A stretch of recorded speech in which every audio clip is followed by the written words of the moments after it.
even though that my man can't see, even though he locked, even though he done lost this man, I'm still saying, no, I'm going to hold it down for my crew. Okay. I'm still being naive to the whole situation. Like, I lost my kids. When I say lost, I mean I lost a relationship with them because of the streets. Let's go. Yo, listen up, everybody. Have you heard the news? Got a brand new show that's breaking all the rules. Started out from VA and now we on the move. From local to global, cause we got something to prove. We came from the bottom, now we at the tippy top. To hold it down for our people, cause we all we got. This a cold, cold world, but we keeping it hot. With our future on the line, ain't no time to stop. All work over here, still we having fun. Yeah, we say it like it is, ain't no holding our tongue. Go get us on the team, yeah, we getting it done. And shout out to Travell, yo, you number one. It started with a dream that turned into a vision. To educate new generations is our mission. Ears to the streets, yeah, we steady politicking. If it ain't about to change, mind your business. Now wait a damn minute, wave your hands with it. Wait a damn minute, wave your hands with it. Now wait a damn minute, wave your hands with it. We top picks like we all up on the gram with it. Now wait a damn minute, wave your hands with it. Now wait a damn minute, wave your hands with it. Now wait a damn minute, wave your hands with it. We top picks like we all up on the gram with it. Tuned into another episode of Wait a Gam Minute podcast. I am your host, Gam, and of course, I got my sidekick, my co-host, Mz Gogetta. And today we have a special guest. You know, Mz Gogetta. You know, we talked to several artists, right? We talked to several people about life story, their life story. But I think today is going to be very interesting from a little bit that I already know, right? Okay. So you don't know much, do you? For me? Yeah. About the artist or the person? The person. The artist, the person? Yes. Okay, good. Well, we're gonna learn a little bit more then. How about that? Okay. Gotcha. So with that being said, how are you, sir? How was your evening? How was your weekend? How all that good stuff? It was fine. It was fine. First and foremost, my name is Treasure. I'm from Suffolk, Virginia. So I just wanted to put that out there. Okay, put it out there, Treasure. Okay, so but what do you have before Treasure? It's called what? What's the acronym? SYK. What does SYK stand for? Suffolk's Young Kings. Oh, okay, gotcha. Okay, Tori. So, before we get into, knowing a little bit. Okay, wait a minute. Let me ask. You just called him Tori, and he said his name is Treasure. I'm so sorry. I stand corrected. Where do you go by? I go by Treasure, but for the ones like y'all that know who I am, I can go with Tori. Yeah, because his mama did name him that. Right. Okay. But that's not how he introduced himself. Okay, and you're right.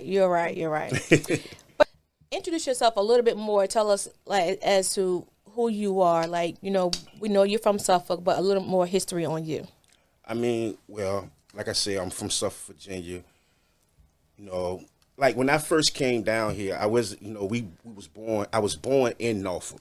Oh, okay. Gotcha. So we stayed in Norfolk. Mm-hmm. I'm a religious family. I grew up in a Muslim family. Okay. So we stayed out in Norfolk for a period of time. So from Norfolk, we went to Portsmouth.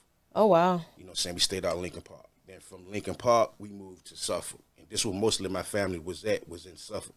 Okay. So it was like me growing up in those, from Norfolk, Virginia to Portsmouth, Virginia to Suffolk, Virginia, I liked it to be in Norfolk, Virginia. Why? It was more going on? Yeah, it was a lot going on back then. It was, it was just more fast and more, you know what I'm saying? So me getting in trouble over there, that's what made my mom like, no, we going to Portsmouth. So we went to Portsmouth.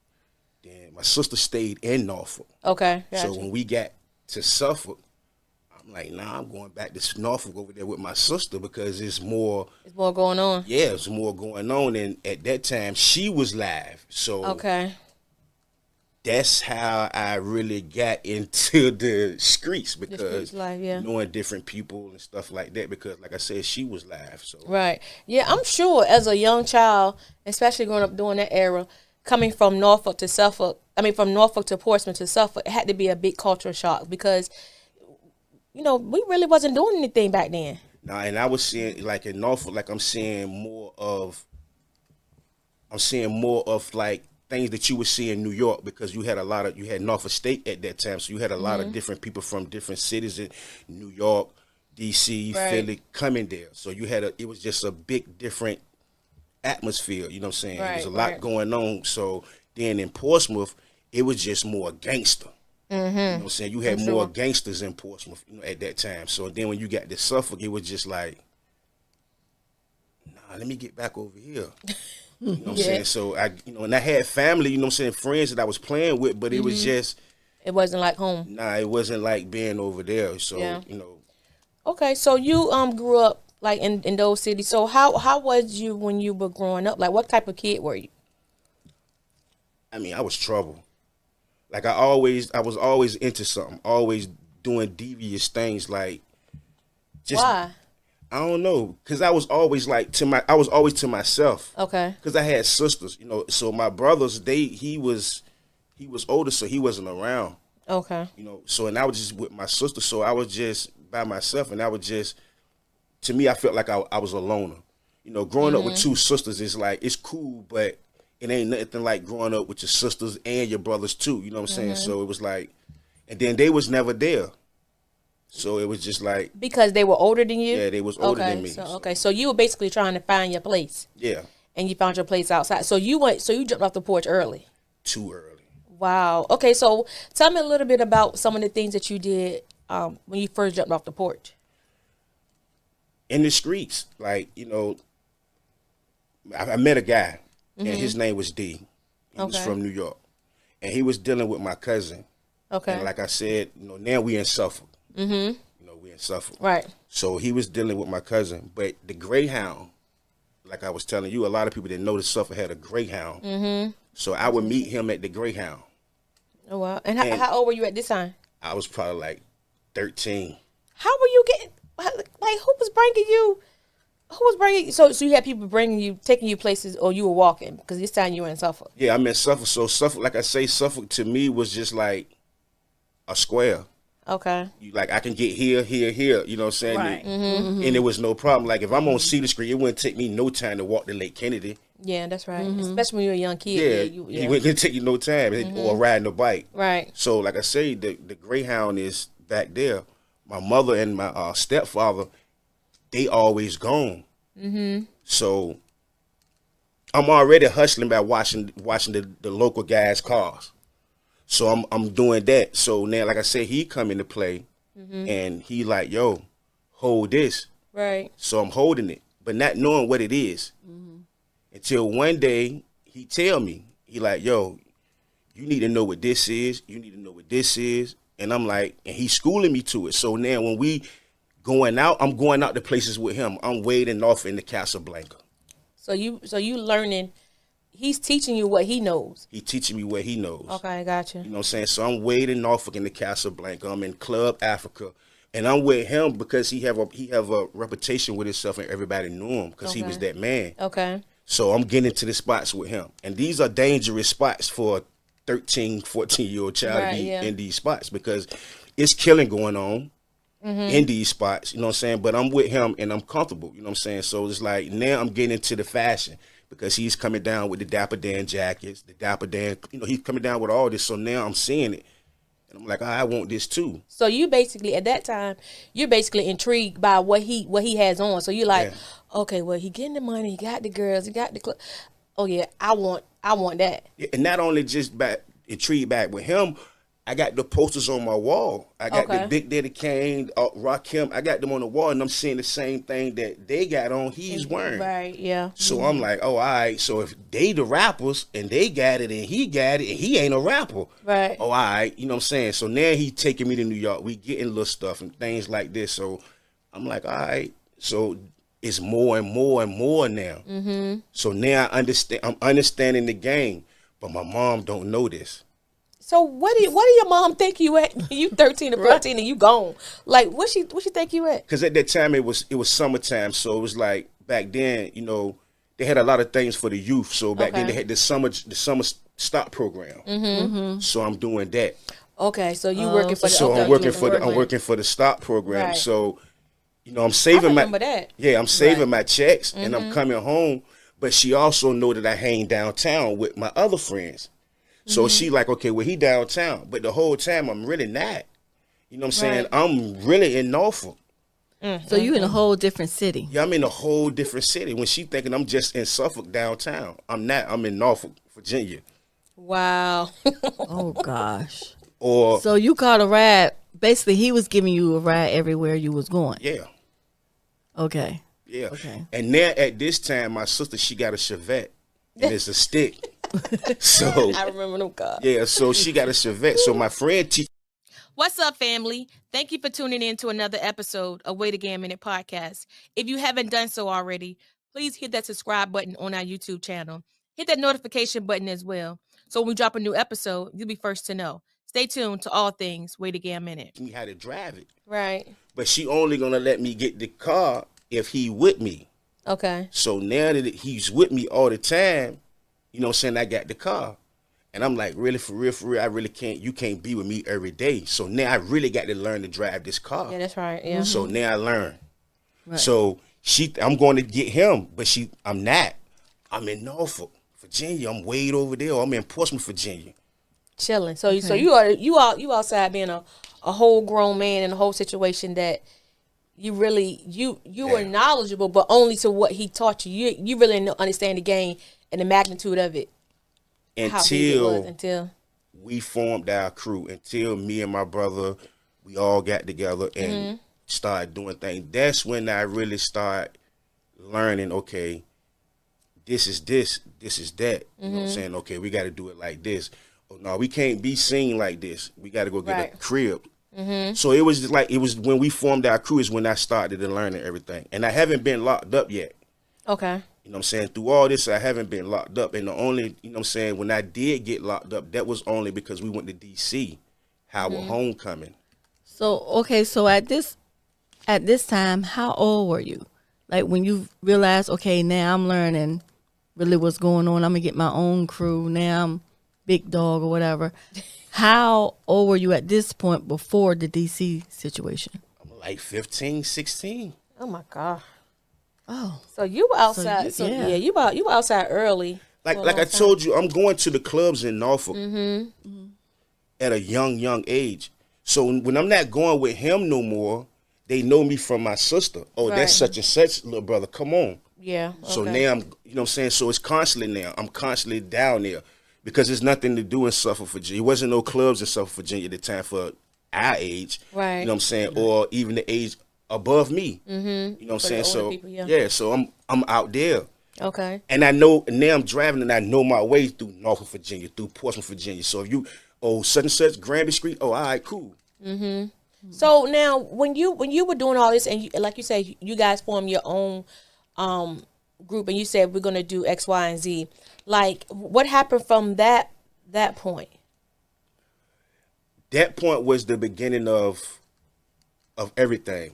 Like, and when I mean by everything, that was like the most funnest part of hustling in life, because like it wasn't no more hustling for sneakers standing on the corner no more. Right. It's for a bigger purpose now. You know what I'm saying? So now that we doing this, and everybody understanding, you get your car, we getting cribs now. Like, we're not gonna stay here in Suffolk, Virginia. Right. Yeah. When we drive the cars, we only gonna drive the cars when there's an event to go out to. You know what I'm saying? We're not gonna drive the cars every day around there in Suffolk. But at a certain point of time, it got where certain people got relaxed. Stop feeling comfortable. Got feeling comfortable. You know what I'm saying? And then when you got 4 people in the crew and the other 3 is out voicing the one, it's hard to try to, you know what I'm saying? Right. Because those 3 is out voicing the one. So if I'm saying like, nah, we shouldn't go do this right now. We should just do it like this. Do it like, nah, man, we should do it like this, man. What we got money for? What we doing this for? You know what I'm saying? But you're not seeing the bigger picture right now. The Drawing a lot of attention, yeah. Yeah, the bigger picture is let's stay out the way. Yeah. So under the radar, yeah. Yeah, so that right there, it got to that point where it was a lot of gambling. I didn't gamble because I looked at it like, I'm not gonna sit out here and stand on this corner all day and do this right here and then go sit here with these guys and lose 5,000, 10,000. It makes no sense. Yeah. You know what I'm saying? Then I gotta. It's no such thing. And they used to say, and I used to always tell my brother, it's no such thing as getting 10,000 back. Because if you lost 10,000, you can say, well, I'm gonna go make it back. It's no such thing as making it back. Right. You you have to basically spend more just so you can get that 10,000 Yeah. back. So now Yeah. you done lost 10,200 or whatever. Yeah. whole. Yeah, so if you'd have kept that 10 and And made added. another 10, Right. you got 20,000. Right. So that's how I used to look at it. And he tell me to this day, he tell me right now, like when we have a conversation, he be like, yo, you was the smartest one out of all of us. So you were the brains. Well, I'll say the brains, but you thought a little further. You could see a little further than your partners. Yes. Which yes. it could have been it could have went well. Not saying that it didn't go well, but it could have went well if everybody knew their strength and honed in on that. Yeah. But it kind of like messed up what y'all had going on. Until 2 of the members got locked up. Okay. So now it's just me and my brother. Which at this time he's the man. leader. Okay. You know what I'm saying? Everybody was their own leader, but he was the one that was in the front. Okay. I never wanted to be in the front. I didn't even want to be in the passenger seat. Okay. You know what I'm saying? I'm going to stay in the back. Because the person in the passenger seat always get what the person in the driver's seat get. Right. You know what I'm saying? If they stop the car, the 2 in the passenger going to get it the worst. Yeah. Right. They're going to say, y'all 2, okay, ID, okay, go ahead on the walk. Yeah. So I don't, you know what I'm saying? I didn't care about that. And it wasn't even back then. If like you saw 4 guys in a nice car, girls wasn't saying, oh, this and that. You know what I'm saying? They dealt with the 4 guys in the car. You see what I'm saying? Oh, It so was you saying they won't saying the scrub? nah, they wasn't doing that. Because you got to remember, I now don't want to get off such. It won't no such social media. Right. Yeah, Right. That's true. You was the social media. Exactly. So if you was popping, you was social media. Right. Everywhere, Suffolk, Virginia, Norfolk, Virginia, and that's how we made Suffolk stand out. Because when we used to go to places, they was joking Suffolk, Of course. I'm sure. you know, Peanut City. But when we started going into Norfolk, Virginia, and out there with the guys that was the upper class guys, then it was like, yo, they them guys from Suffolk, Virginia, just doing such and such, such and such. But like I was saying, like, you know, when the 2 guys got locked up, now it's just me and him. So I'm saying, look, we can't keep staying in motels. We can't keep staying around here. Let's go get a crib. So we go to get, our first crib was out Virginia Beach, a condo right around the street from Sweet Pea Whitaker. Okay. All right, so we staying there. And I think at this time we probably like 16, Wow. 18. So what was your mama thinking then when you had a condo at 16? Oh, now Whole condo. now she know that I'm in the streets, like, you know what I'm saying? Yeah. How she found out is when the school called. And say your ass won't coming. They say, yo, he haven't been here in a month. What? So when I'm leaving out in the morning, you know what I'm saying, she thinking I'm going to school. She don't know that the car's parked around the other side of the street. She don't know that I'm got the BMW parked around the other side of the street. And you know what's so crazy though? You probably driving at this time she probably didn't have a BMW. Nah, she had But you living the life. yeah, she don't even know, like, and it's parked around the street, so it's like when she thinking I'm going around there, get on the bus, I'm not. I'm getting in the car. I ain't faking like if I got on some school clothes, you know what I'm saying? I got on whatever I got on, but I'm just getting in the car, go get my brother, and we in the streets. We on Spruce Street. We everywhere. We in the city, or we might not be in the city. But when that day called, she was like, "Where you been? You been to school?" I'm like, "Yeah." You're lying. But these times that I'm not in school, I'm actually in New York. Wow. Or, you know what I'm saying? Like, I'm actually now, it's like we taking trips, and that was the most scary thing in my life, because when we get there, like, we didn't know nobody. And we taking a chance to go there. Right, yeah. With what we had. So when we get there, but it's just off the strength of they seeing 2 kids hopping out of BMW, Virginia tags, it's like, okay, respect. All right, so when he saw us walk up on the block, he made sure nobody, and we don't even know him, but he just made sure nobody Say anything, didn't said think anything to it. But when he walked us in that house, up them stairs, and we got in that door, and it was like 50 locks on one door, I really didn't even think we was coming up out of there. You didn't? Nah, I really didn't think we was coming up out of there. Because we was up there with $50,000, and we in there with this 2 kids. So it was been nothing for him to just be like, Take y'all out of here. yeah. But it didn't go that way. It went the way that, you know what I'm saying, and we made it out of there, and we just built a relationship with him, and that's how it achieved. And until he got locked up. Not achieved. Yeah. Yeah, I got. Okay, so your boy got locked up, and then what happened? So doing this whole ordeal, when you dropped off the porch early, you never got in trouble with the law. So you were just kind of escaping all of that, and then you know, like you said, you went to New York, then y'all came back, and it was really on. But he was gone. So at that point, how did you pivot? What did you say? Like, you know what? Am I going to continue on, or am I going to just stop? Nah, it was to find another connect. Okay. It was because we was too deep into the game now. So, Like- so let me ask you this before you answer that. It is such thing as being in too deep. Yeah. Okay. Yeah, we in too deep. The money, like, okay, the house, the condo that we stand in there, everything was in there was, the carpet on your floor would cover your ankles. Got a fish tank that run from this to that. A spiral stairs going upstairs, where you can just slide and look down the stairs. He got his bedroom, I got my bedroom. He got a walk-in closet, I got a walk-in closet. He got a walk-in tub, I got a walk-in tub. Right. So basically, you saying y'all was kind of living a lavish life at a young age. At a young age. Yeah. Okay. So it was like, and we done took a couple of L's. We done lost a lot of money. You know what I'm saying? And we done gained a lot of money. You know, two of our friends done went to jail.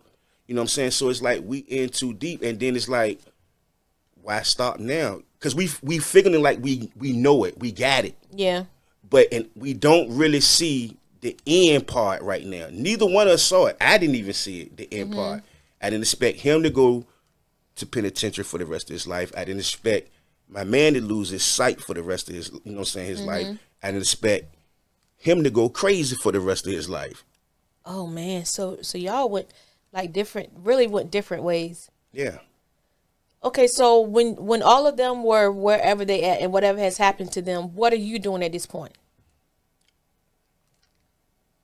To be honest with you, I'm still being naive. Okay. I'm still being naive. I'm still saying, even though that my man can't see, even though he locked, even though he done lost this man, I'm still saying, no, I'm going to hold it down for my crew. Okay. I'm still being naive to the whole situation. Like, I lost my kids. When I say lost, I mean I lost a relationship with them because of the streets. And I didn't even understand it at that time. I got 5. Yeah, 5, okay. And I didn't even understand it at that time. But by me going back and forth in jail, like, I you know what I'm saying? And then one relationship with my kids, like, I was actually supposed to go there and get them one night. And it was some guys that was following me. So when we would leave Suffolk, Virginia, and get on the interstate, I supposed to be going to Churchland. But I don't care if I'm going to Churchland, Newport News. I'm going to go the way that I'm going to go to make sure no one's following me, whether it's the street guys or the police. Right. So I would take the first Greenwood, which is in Portsmouth, Virginia, and it'll wrap you back around. Right. And it will put you back on like you're going to Suffolk, Virginia. 58. So I would do that to see if anyone's following me. Okay. But they was following me. But I didn't never pay attention to the other car that went past me. So when I did all that, the ones that I thought that was following me, it was a whole nother joint they switched up on me.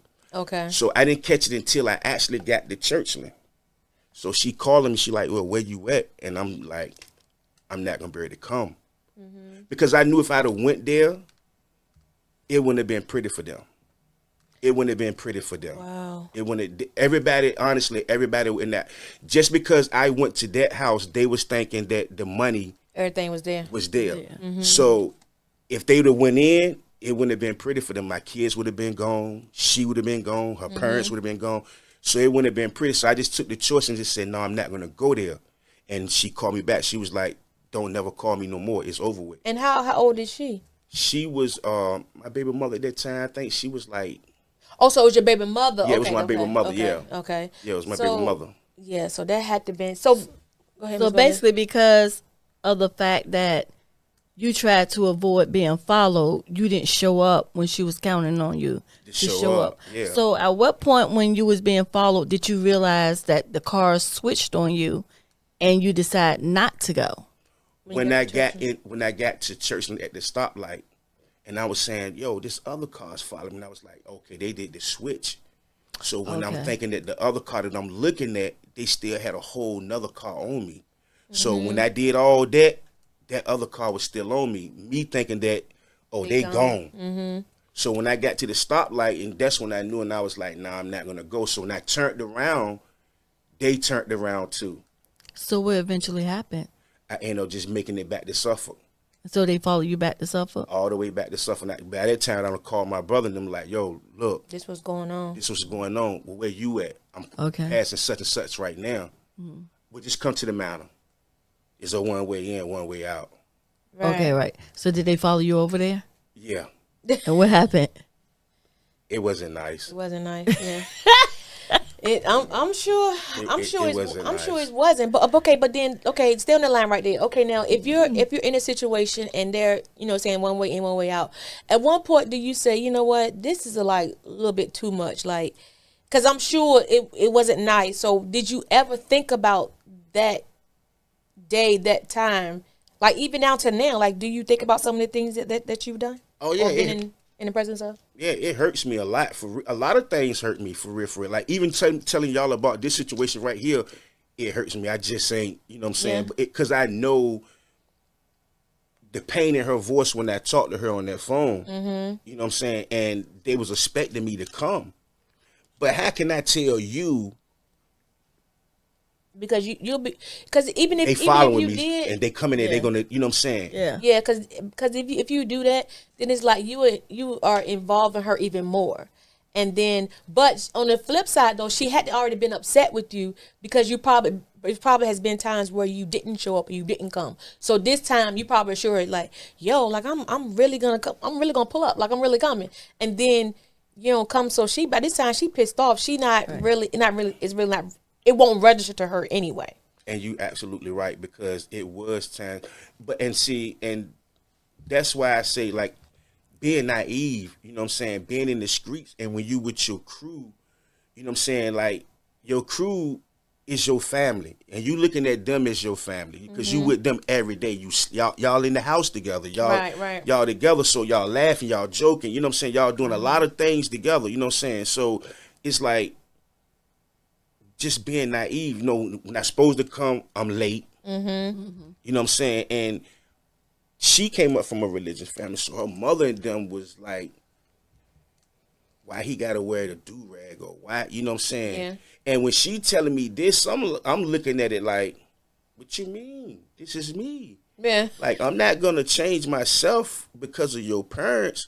Right. But still, I'm being naive and dumb for real, because I should have went in there with no do-rag. Yeah. I should have went in there with my pants sagging. I should have went in there smelling like weed. You get what I'm saying? But I'm looking at it like, if they don't like me the way I am, then so what? You know what I'm saying? That was the attitude that I had, but it was really it was a dumb attitude. Right. So now, some of the things that you have being out there in that world, right, I'm sure, and being the level that, you guys were in it, some things happened that caused you to stay up at night, or don't. Because I can imagine some of the things that probably took place is like, yo, like, we was really doing it, or this really happened. Like, so do you think back or have trauma, or, think of things that still resonate with you today? Yeah, a lot. My first time being locked up, the shootouts, seeing my best friend get shot, a lot. So it's have you ever had counseling before? Nah, because I was scared for real to even talk about it. So I kept a lot of stuff inside of me. Like, I didn't tell nobody. Like, I just would keep it inside of me. And I wouldn't go to sleep at night. I would stay up to around about 6, 7 in the morning when I see the sun come up. Because I'm paranoid. I'm thinking a lot of stuff may happen. I'm thinking, I still think, even though that I'm not, but I still be like, can my old past still come up there and haunt me? You know what I'm saying? And stuff like that be coming in my mind. So I just stay up all night until the morning come. And then when the morning come, I might doze off, and then I get right back up, and then I don't go to sleep no more.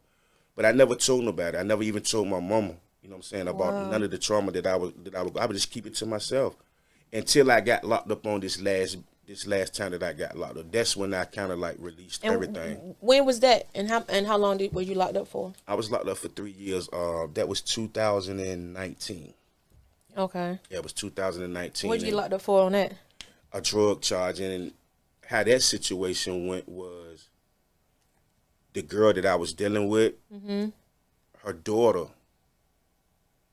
And it's no problem now. It's like, you know, and even when, you know, I told her I forgave her then, but she ended up telling the police where it was at.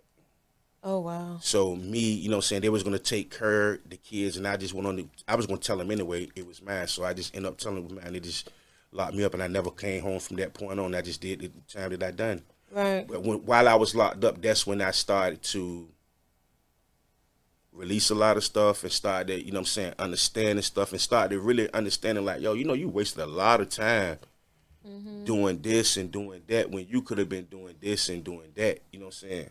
So when you were saying that you released, who did you release to? Did you release to your family, to your friends? Like, did you write it, rap it? Like, what was your release? Now I got released to my mother. Oh, I told them, you know, so I'm gonna be with my mother because at this time she was going through some stuff. So I ended up just going back there with her. No, when you said that this time you released like all of some of the things that you've been through. Oh yeah, like far as like dealing with the trauma, dealing with just a lot of stuff. Like that's when I started seeing a psychiatrist and stuff like that. You know what I'm saying? And talking to them about certain things like that when I was doing that time right there. But it still took me a minute because I feel like if I told someone, I felt like they would look at me like if like you crazy. That's how I just always felt. So that's why I just kept a lot of stuff inside of me and didn't say nothing about it and just try to deal with it myself and just smoked it a lot of weed. Right. Oh gosh. Yeah, and you know, to be honest, that's what, you know, the era that we grew up in. Like if you went and saw a counselor or somebody like that, oh, you crazy, da, da. But in actuality, the more you think about it now, no, you were crazy for not going. You were crazy for not sharing because when you know, you dealing with things how you were dealing with them, it probably forced you to do some of the things that you continue to do. Yeah, I would agree with you on that. You know what I'm saying? But like I said, I just couldn't go in there and be like, Mom, this, that, this, and that. You know what I'm saying? And then she told me, okay, well, we can go see this shrink. That right there alone already threw me off. Like, you talking about a shrink? Yeah, especially saying the shrink, because you know back in the day they said the shrink. So you shrink, like you thinking I ain't doing that. Like I'm good. But in all actuality, I'm not. You know what I'm saying? And just like I say, like what really hurted me the most was my first time getting locked up. What happened there? So seeing all the killing that was going on there is what really in the jail. Yeah. Wow. Yeah. Oh. Because I was in one of the worst penitentiaries at that time in Virginia. I was in Lawton, Virginia. I got locked up in D.C. I was telling y'all when we went to Howard Homecoming, and they found the gun in the car, and I took the charge. Ain't no way. So I took the charge because I didn't have no charges. Okay. Everybody else had charges. So I couldn't let this person go to jail because he was already at the head of this situation. So, you just make sure I'm good. So did you make sure you were good? Yes. Okay. So I take the charge. But I didn't get locked up right then and there. They gave me probation. Okay. So they told me I had to go do I think 20 hours of community service or something like that. So when I went there to go do the community service, they wasn't there. So they was telling me, come back tomorrow. Right. Come back tomorrow. I'm already here. Just let them know that I was here. You know what I'm saying? And y'all won't hear. You know what I'm saying? Me thinking of a way to try to get out of it. Just tell them I'm here. You already, y'all, you know what I'm saying? I'm good. They were like, nah, come back tomorrow. I'm like, nah, just let them know I'm here. Me, it's Howard Homecoming weekend. I go party. They sent a warrant out for me. So now I got to come back to D.C. So now they locked me up and give me the 2 years. So my first day in there, I'm on the phone letting my peoples know where I'm at and so forth and so forth. So I take my stuff into my room. So the guy see me taking the stuff into my room, and he's my roommate. So he's coming in there to introduce himself, like, yo, such and such, such and such. And I'm like, all right, cool. So I'm putting my stuff down, and as I look up, and as he's still talking, it's like 6 dudes at the door. And they just rush in and just get to stabbing him. Wow. So I'm standing there with my back against the wall, and I'm just looking at it like, and I'm not gonna do nothing. But they actually they stabbing them. Right. So now they shut the jail down. They get everybody out. So now they ask me, because they're gonna ask each individual in there, Right. who did you see do it? I don't know. I ain't see nobody. So by me saying that, the next day they come back to my cell. So I jump up. Now I ain't even gonna lie, I was scared. You know what I'm saying? Because I'm young at this time. So I jump But how up. old are you this time? I'm 15. Okay. So I got my back against the wall. So they was like, nah, we ain't gonna do nothing. We just want to give you this. And I'm like, nah, I'm good. Oh, these are the guys who came in there. Okay. And stabbed him up. So I'm telling them like, nah, I'm good. They was like, nah, we want to give you this because you didn't say nothing. So I'm still telling them that I'm good, but they getting aggravated. Like, listen, you gonna take it. Right. So I'm like, okay, cool, just leave it. You know what I'm saying? And they left it, and they didn't bother me. No, you know what I'm saying? Nothing after that. You know what I'm saying? I was there probably maybe like a week. Then they shipped me to Lawton. To the actual penitentiary. Yeah, and that's So when your first day, you saw someone get stabbed up. Yeah. Did the guy die? Nah, he didn't die, but Okay. he got stabbed up pretty bad. Real bad. So now they shipped me to Lawton. My first day there at Lawton. I'm in a cell. So you can see through the cells, They had bars. the bars. Okay. So guys walk past. And they had baby oil. And they had lighters. So he just sprayed the baby oil. And they set them on fire. Now the covers, they wool. Yeah, itchy. Yeah. So as he doing this, he's scraping off his skin at the same time. And he's on fire. And to me, to hear, I never heard nobody scream like I heard him scream. Like, Right. and that scream was crazy. You know what I'm saying? And the smell was crazy. That was my first day there. My second day there, I see a person get cut from the face to the neck, to the back. My third day there, same thing. So this was like a everyday thing. So they telling me that this is the worst one that I'm in because I'm in Youth Center 1. Okay. And they got Youth Center 2. Then they got the rest of the So, penitentiary. Wait a minute. So this wasn't an adult penitentiary. Nah, it's everybody in there. That's how crazy. It was so crazy. They didn't even look like no penitentiary. It looked like Cypress Manor. The projects. Like a project. We had on our regular clothes. We could have 5 pair of jeans, 5 shirts, 5 pair of shoes. So imagine you seeing everybody out there with polo walking on the yard. That's how it looked. It didn't look like no penitentiary. And that's what was going on. Wow. So you saw all of that stuff. Okay. So and then you, like I said, you were outside and you guys were doing your thing, and all of your partners were, y'all pretty much doing your own thing now. Whether in prison, lost their mind, can't see, whatever. So at this point, so then you're still doing you, right? So have you reconciled with your kids yet? Like now that I'm sure they're older. Yeah, we have talked now.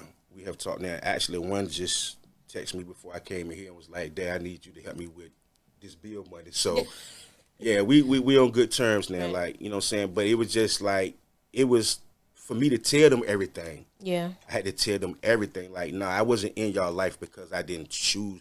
It was certain things that made me not be here. You know what I'm saying? I can't apologize for me getting locked up. That was my fault. But, like, these other little incidents that happened, like, this is why I didn't come, or this right here. And they were like, we understand. You know what I'm saying? That's good. But in talking to your kids, right, and you had to really like to be honest and share with them, why you didn't do or what was going on. How did that make you feel, like that they were receptive to what you were saying? I would hurt at first, because I had to hear everything I had to hear everything they say. Like, I wanted to hear everything. I wanted to hear you say F you. I wanted to hear all that. Right. I wanted you to get it all out. You know what I'm saying? And like 2 of my girls told me, you know what I'm saying, like they didn't know how to love. They didn't know how to love. Yeah. You know what I'm saying? And that right there hurted me because she was like, she didn't want to deal with a guy, but she didn't know how to, you know what I'm saying, love, because I wasn't around. She didn't receive that. Yeah. She didn't receive that from you. So it hurted me a lot, you know what I'm saying? But like I said, now we're in a good space and we talk, we laugh, we get together, you know what I'm saying? We do certain little things. And like I said, I need. And I don't feel bad when I give it to them. Right, yeah. But do you think, like, at sometimes kids know that, you know, but because you wasn't there, they may have, it have been times where you felt like, okay, you just asking me now just to see what I'm going to say, or you think that they're asking you feeling like they're trying to, like you have to make up for what you didn't do back then. I thought that at first. Okay. Until my mom was like, it doesn't even matter. You wasn't there.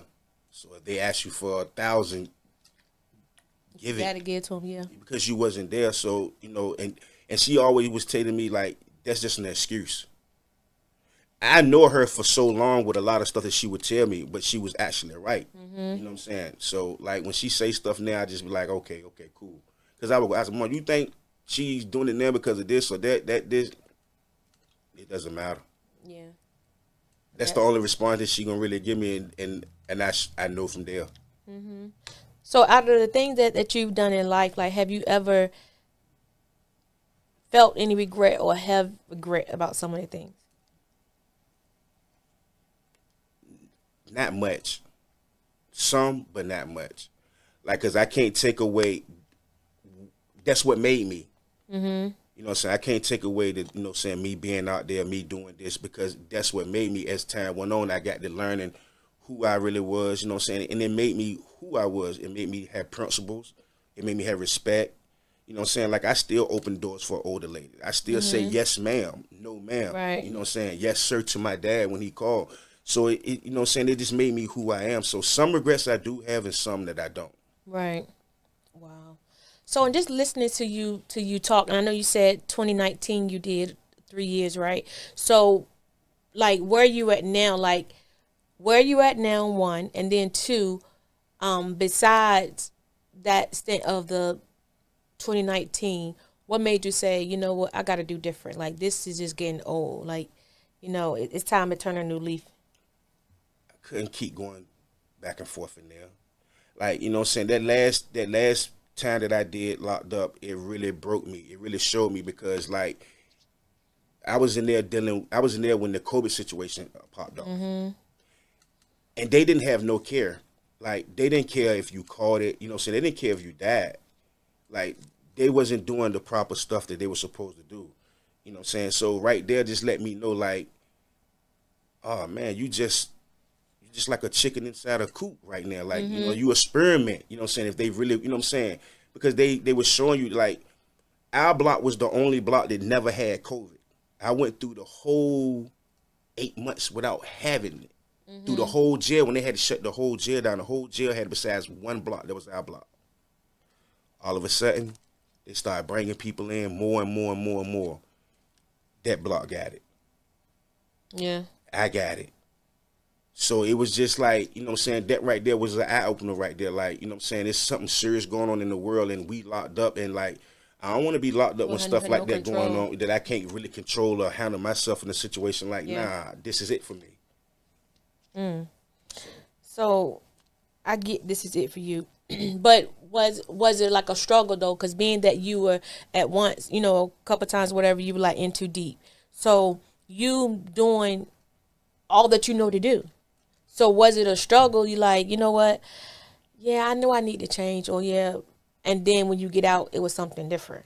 Yeah, I'm gonna tell you, like when mama came to saw me one time, I was in prison. She said, "Yo, what you gonna do when you come home?" I said, "Mom, I'm not even gonna sit here and lie to you. I'm going out there and get me some money." And when I came home, like I'm telling y'all now, I'm not even gonna sit here and lie to you. Like, I didn't have plans on doing that when I first came home. But I was dealing with someone, and they had some money that was supposed to have been put up. Okay. And they didn't do what they were supposed to do with the money that was put up. So when I came home, it was like, I'm at ground zero right now. Yeah. So I tried to fight it, and I had people coming like, yo, and I'm like, nah. Until that one day, and I'm looking like, you know what? Nah. And I went right back at it. But my sister ended up coming through, and she got a contract with these buildings. She got her own cleaning service. So she ended up saying, you know what, take 4 buildings and they you. And you just do them.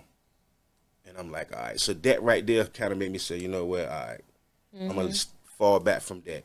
And that's what I started doing. And I just started concentrating on other stuff like my clothing line, my book, and the music and stuff like that. So that's what really just kind of, you know what I'm saying, kept me away from just being in the streets. Right. So how do you feel, or what do you feel, or even if you do feel, when people hear your story now and they see it, because you know I told you when we was on the phone, you know, people think they know your story no matter who you are, right? Yeah. But nobody really knows your story because they aren't you. So I said it to say this: if somebody was to watch this episode and they'd be like, man, that dude up there lying, that dude, he ain't do this or he ain't do that or it won't like that, how would you feel about that? I wouldn't feel no type of way, like I told you on the phone. They can't. You can't. And it's still so much. I'm just telling you a small portion, and it's still so much they can't. Right. You know what I'm saying? You can't, they can't come to me and say, oh, he lying. Or they can't come to neither one of you and say he lying. Right. Because they wasn't there with me. You know what I'm saying? Only the ones that was around and the ones that really, really know, they know. Right. You know what I'm saying? So, like, it wouldn't even bother me because they're going to say what they're going to say anyway. Yeah, absolutely. Absolutely. Well, I just thought I had to throw it out there because I just always like to tell people, you know, because people come back and, they, you know, people always want to rebuttal something. And everything doesn't requires a rebuttal, right, Ms. Gogetta? You tell me all the time. Like, you don't got to answer all the time. This is like sometimes just chill and you let whatever it is speak for you. So that's why I just ask you that. Not that we were concerned at all, but I wanted to know. And listening to you talk, right? And you were when your man went away to prison. Like, how did it make you feel, especially going away for what he went away for? Is that the one you said went away for life? Yes. Yeah. Okay. Is he still in there? Nah, he's home. Okay. Okay. But that one right there was a hurdle. Okay. Because, like, you know, I was looking up to him. And when I got with him, we was teaching each other certain things. And, like, when that happened, it was like the ship kind of fell a little bit. So that's why I was saying at the beginning, like, I was still being naive because when he got locked now, it's like, okay, you got to hold it up now. So now it's pressure on me. You know what I'm saying? I'm hearing people, you know what I'm saying, come to me, oh, such and such locked up now. What you going to do? So now it's a point to prove. Right. You know what I'm saying? Now the robbers, now they feeling like, oh, now's a point to prove. So now it's like right now I'm not even hustling no more. Now I'm totally over here on some toting the gun, doing this, doing that, because I got a point to prove.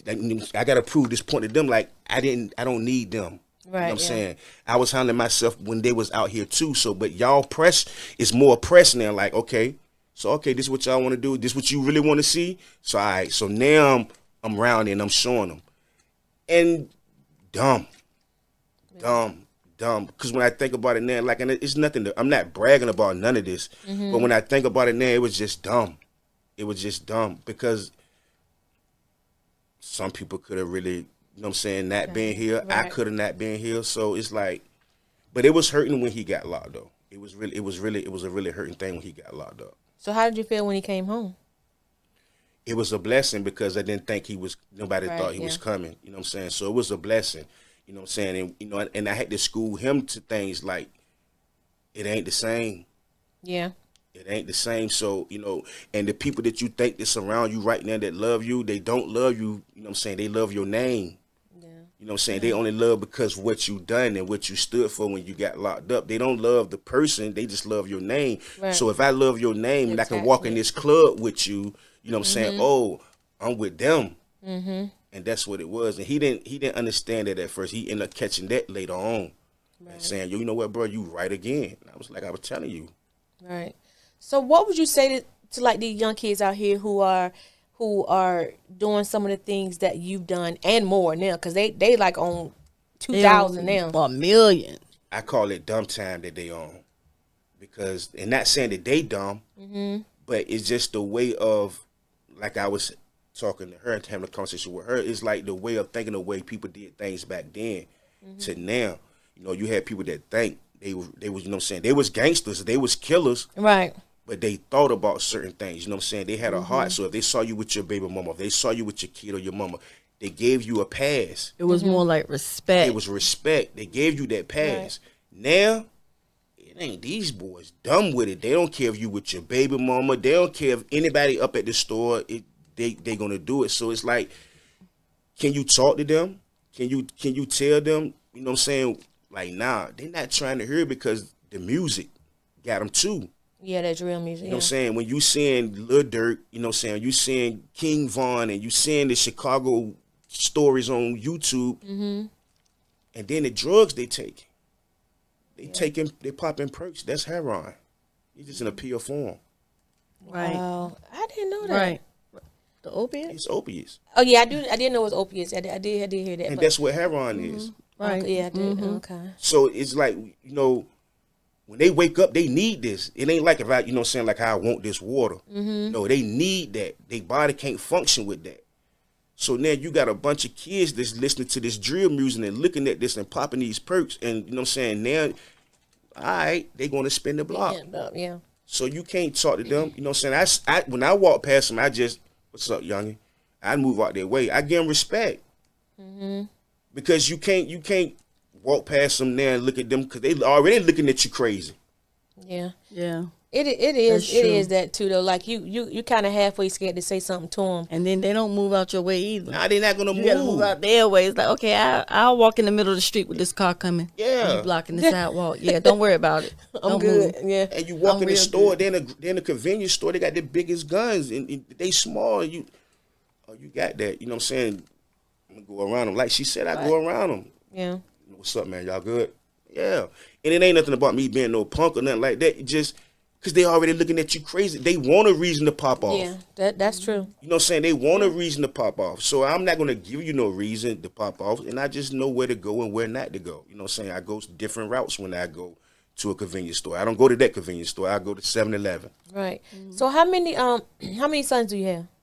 I got 3. 3. Okay. So have you ever told them like don't do what your dad did? I tell them all the time. Yeah. I tell him all the time. Like me and my son, we get together the other day, and I was just telling him. I tell him like your mama told you all the good things. She showed you all the good things. All right, and that's cool. But let me tell you the bad things. Let me show you what I went through and what I was doing. Other side, you know what I'm saying? So, and I'm not telling you this for you to say, "Oh, my daddy." Nah, it ain't even for that. I'm telling you like this is you don't want this. You know what I'm saying? Because my mom always tell me, once you get locked up, it's nothing that I can do. Yeah. And I didn't understand that at first. You know what I'm saying? She like, you in their hands now. What do you mean? You my mama. Will you come get me? I can't come get you. Right. Yeah. And I think as a parent, I think that's probably one of the most worst hurts is like, you know, you're in a position where Your hands tied. and your hands you are tied. Can't do anything. You can't do anything. But then it's like if you got a kid who's been outside so early and constantly doing something, you're like, okay, you know what? You need to sit down for a while. Because I look at that. And, well, that's true. You want to say you need to sit down for a while. In your heart, you know you need to say that. But it's kind of hard to tell your child. You sit down for a while. It's different if you tell them to sit down for a while on your sofa. Right. But for them to go sit down for a while and somebody else is controlling how they sit, where they sit, that's the part that's kind of like hard. Like, okay, what's going on in there? Like you said, you was a teenager and you going into a facility and your first day, somebody gets stabbed. Then you go to another facility, your first day, somebody get cut from the chin to the back of the neck and all of that stuff. As That's a a mother, you like, oh no, I need to get mine up out of there. Yeah. Because what you going to do? But you can't. Can't. So that's the part Well that spoken hurt. from a mother. I accept that. I mean, Yeah, that's the part that's going to agree hurt with the you. most because you can't do nothing about it. But you know that you didn't told them and you warned them and they didn't listen. So now on one hand, you like, on this shoulder, you like, okay, well, you set yourself up for that one. But on the other shoulder, you like, oh no, I need to get my baby up out of there. Yeah, it's too much going on. And that's and she right, and that's how it was because my first day there in Lawton, when I called her, she wanted to break down so bad, and I can hear it in her, but she was like, well, you're not a little boy no more. So all that little boy stuff, get it out of you. You a man now. So it ain't no hold your head up. You know what I'm saying? It ain't no crying. You know what I'm saying? You got to defend yourself. And that rung in my head my whole 2 years in there. Right. You know what I'm saying?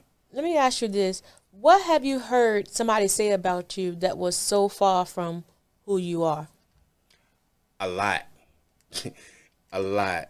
You know, and that comes from when a person when they can't do nothing to you physically, they got to try to find some other way to, you know what I'm saying, to bring you down. So, you know, they'll come with, you know, I done heard a lot. I heard them tell my mama, oh, he on drugs, he do heroin. I heard some gay, never been gay. Snitch, never snitch. You see what I'm saying? Because I done been around too many people to tell on someone. Like, prime example. If that would have happened, we wouldn't be having this conversation. That's just being honest. Okay. We wouldn't even be having this conversation. You wouldn't even saw me no more. It'd have been a memory. Okay, gotcha. You see what I'm saying? Because that's how real it is. You know what I'm saying? And I don't let things like that bother me. I don't, you know, drugs or nothing like that for one, and no, not being funny. Me, I'm up on myself, so I'm too pretty to do drugs. I was always scared to even, you know what I'm saying, marijuana, yeah, but cocaine, heroin, I'm not sticking nothing in my arm. I'm not putting it on my nose because I'm scared I'm going to die. Right, yeah. So I was, you know what I'm saying, marijuana, okay, cool. Alcohol, I don't even really drink. Okay. You know what I'm saying? You're a smoker. I just smoke. I might sip some champagne every now and then, but if I'm going to a club or something like that, no, I'm not going to drink because I got to watch everything that's going on around me. Right. And that's just how I am. So, will you say that all of what you've been through causes that? Like you have, like, to me, listen to you talk is like you have anxiety. Like you kind of like, you know, you're watching yourself. You're watching yourself. Like, I mean, some of the old things are never gonna go away. Okay. You know what I'm saying? Like I said, they're just adapting to the streets. You know what I'm saying? And you really got to watch yourself when you out here. Like when I get out the car, I don't just get out the car playing or lollygagging. Nah, I'm watching. When I park my car at the gas station and walking in that gas station, every car that pull up, I'm watching. Okay. I got to because, you know what I'm saying, it's even more dangerous because I'm telling you, they might got a beef with this guy at this gas pump right here. Yeah. And I just pulled up. You know what I'm saying? So if I'm watching and seeing what's going on, they ready to pop off, I know how to get out the way. Yeah. You know what I'm saying? But I'm not going to walk into a gas station, you know what I'm saying, and just go in there to get the gas and just, nah. If it's a line, no, that door open, I'm turning around, I'm looking back at that door. That's just going to still stay in me. Yeah. Wow. So what is something that you would like to share that you haven't shared so far that you want to get out before we wrap up?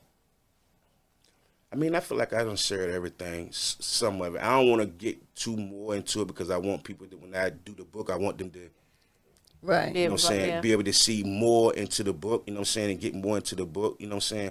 But I feel like I done shared a lot, you know what I'm saying. Like I told you on the phone, some of the stuff that my mama don't even, okay, I shared that part. Like, so it was the guy. He was one of the most notorious guys in Virginia for robbing people. Mm-hmm. And he was the same guy that was on me at that time that I was telling you I was going to my baby mama house. Mm-hmm.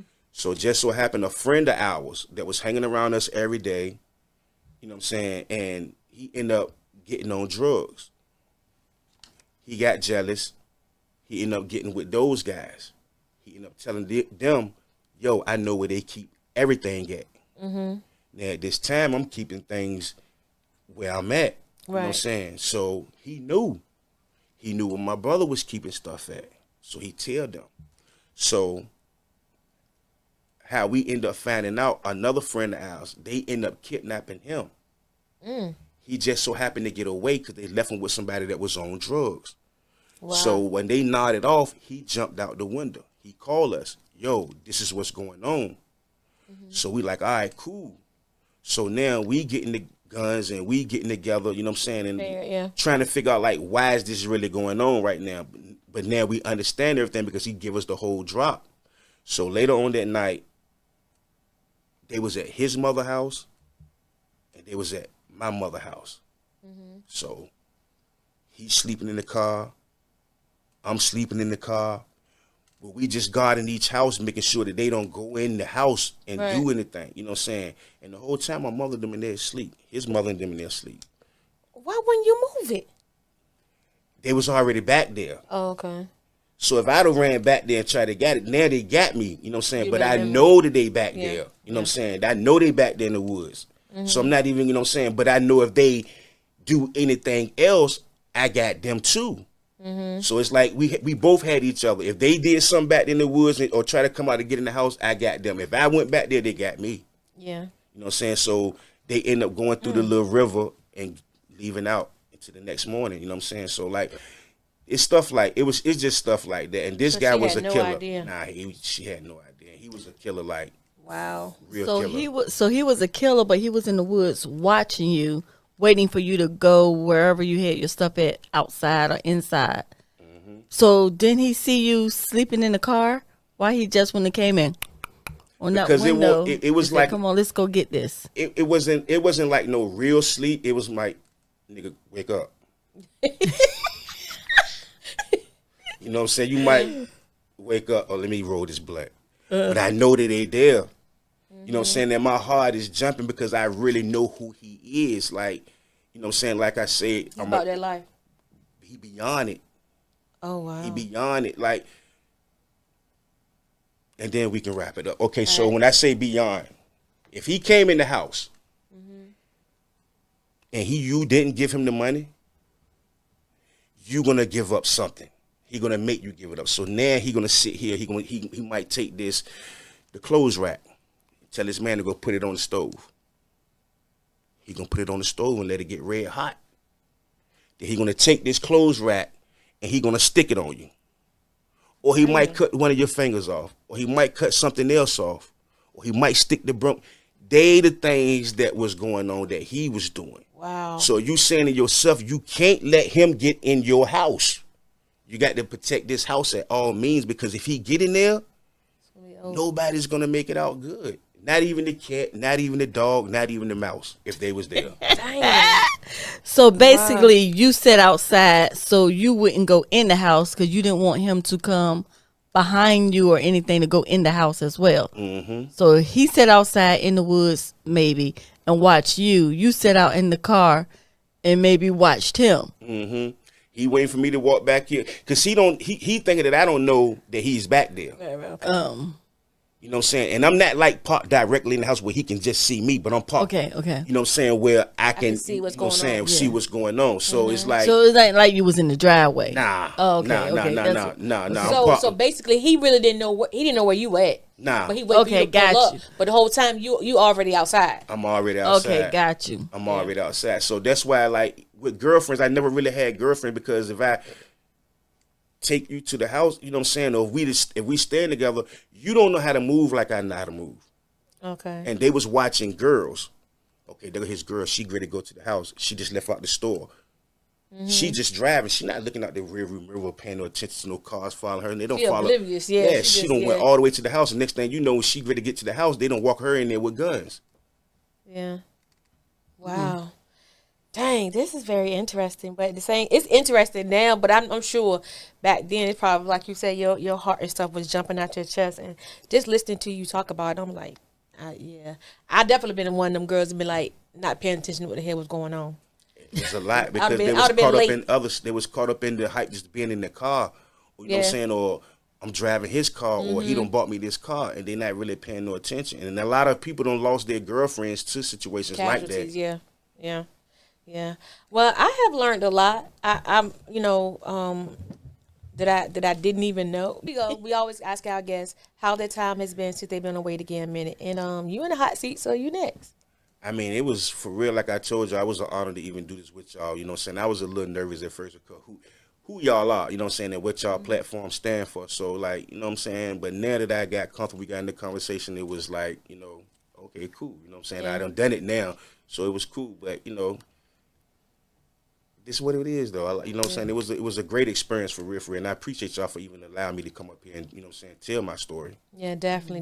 Because as I was telling you on the phone, you know, we're kind of strategic about who we have on the platform. But I think this episode will be all is going to be open, though. You know, I can tell you that the people going to be talking. And that's cool. But it's good because, you know, one, I think it'll be another release for you. You know, I'm not saying that you won't look over your shoulders, but you kind of realize like now you're not in that light anymore. Yeah. So, you know, and the road that you're on, you know, you're gonna be good. You know, you're gonna be good.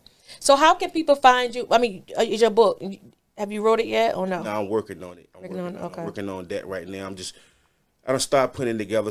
You know what I'm saying, from my childhood life into certain situations, and you know what I'm saying. So, just trying to get it all together. You know what I'm saying, all the way up until now. Like, I don't want it just to be, you know, so someone told me to just try to do it in like, you know, this different, one, yeah. you know what I'm saying, but I just wanted to be in one big book. One just, big book. You know what I'm saying? So let me ask you this bit before we go, and I know you say you haven't started it yet, and you're not completed it yet.